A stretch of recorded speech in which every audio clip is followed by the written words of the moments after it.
Next guests are throwing a party, and you're invited. This Sunday, July 15th, is the Victorious Festival at Dundas Square in downtown Toronto. To tell us more, I'm joined by Christine, Hanna, and Laurence, Artin. Welcome, guys. Thank you for having us. Thank you. So tell us what's happening on Sunday. So Victorious Festival is going to be just a really, really good time. This is actually our 4th year putting it on.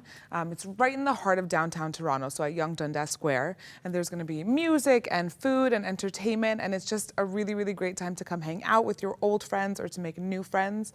We've got a really good lineup. There's going to be Building 429 and Flame and a local worship band, and for the fairest. So there's just going to be tons of really good entertainment, and live music is always the best. Yes. So it's going to be a really, really fun time. Yeah. And what's the motivation behind this, Laurence?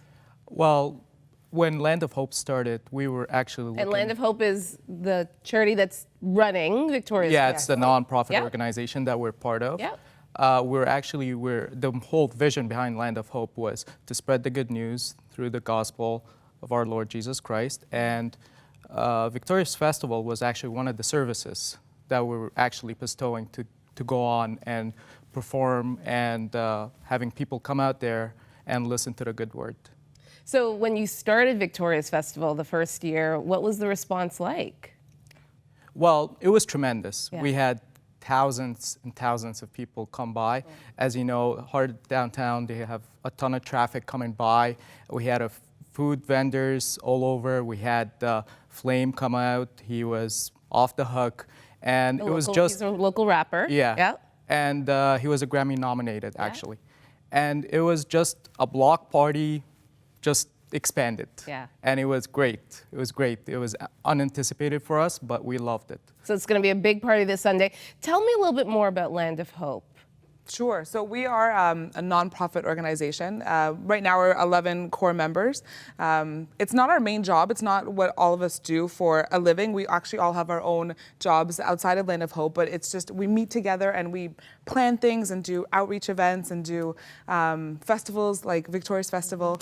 It's just a way to plant seeds of hope into our community and to give back to our community and just to spread the good news of salvation. Like I feel like we live in such a really broken world and there's so much sadness and so much despair and so much negativity. So it's so nice to be able to just kind of break that a little bit and just to infuse people with a glimmer of something bigger than them, something that can really fulfill them and give them joy, like complete joy that maybe they've never even experienced before. Yeah. So. Oh yeah, absolutely. Yeah. And with Land of Hope, right, we, being out there, we started out in 2012, I believe, in Montreal.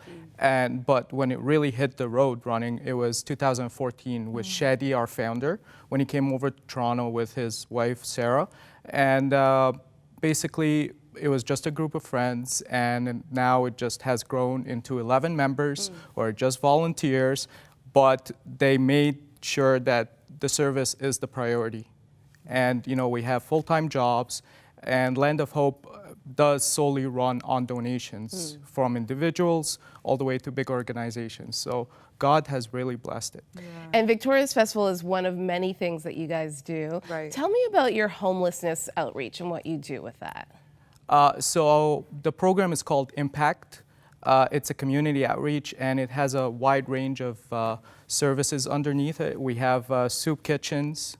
We have community builds. For example, we team up with Habitat for Humanity. We go on sandwich runs. We participated on Christmas Child operation, and Impact is basically looking for ways to empower the needy. So we have future projects that are on the way that are going to be based out of downtown Toronto. And it's basically, again, that vision of, preaching the gospel to all those that need it, because we know it's out there. And speaking of that, you also have an Arabic outreach as well. Yes. Tell us about that, Christine. Yes. So it's funny you asked me because I probably speak the least Arabic in our group, but our whole group is actually somewhat Arabic. Middle Eastern. Yes. They all have like an Arabic origin. So we do once a year conferences, and it's not just in Toronto. We've spread between Yes. here and Montreal Calgary. and Calgary. We've kind of traveled to a couple of different cities and done conferences in Arabic to reach out to the Arabic-speaking people. There's just a huge community that just needs to hear about Christ, and not even just for unbelievers, but for believers who just need to be refreshed. So we organize these conferences with worship and with ministry meetings that can just empower and lift up Christians, as well as spread the gospel to draw others to Christ. So it's a really great opportunity, I think. Yeah, it's Yeah. Now, both of you both said that you have full-time jobs, Yeah. and this is a volunteer opportunity that you take advantage of. But what is the motivation behind giving your free time to an organization like this? I'll go first. To be honest, it was I've been raised in Canada, right? And having the opportunity to join something that's greater than you are, right? And in a comfortable atmosphere, which is amongst friends. So essentially, that's what Land of Hope. We're all friends. We came around the table, we come up with ideas, and we go out there and do it. And God has blessed us immensely, and we see His fingerprints on everything we do. From the downs to the low, to the highs, and that's what keeps us going. We never knew it can get to this, but it's been a great journey so far. It's grown quite a bit. And when God's given you something and you're able to give it forward to someone else and just spread that message, because the gospel is not something for us to keep and self-contained. Like, it needs to go out. It needs to be spread, because there's still so many people that, haven't heard or haven't had access to the good news of salvation. So Absolutely. it's nice that God's given us the ability to pour it out to other people. All right, so the date is July 15th. Yes. Mark your calendars. There's going to be a party. I hope you're going to be there. Stay with us. We'll be right back.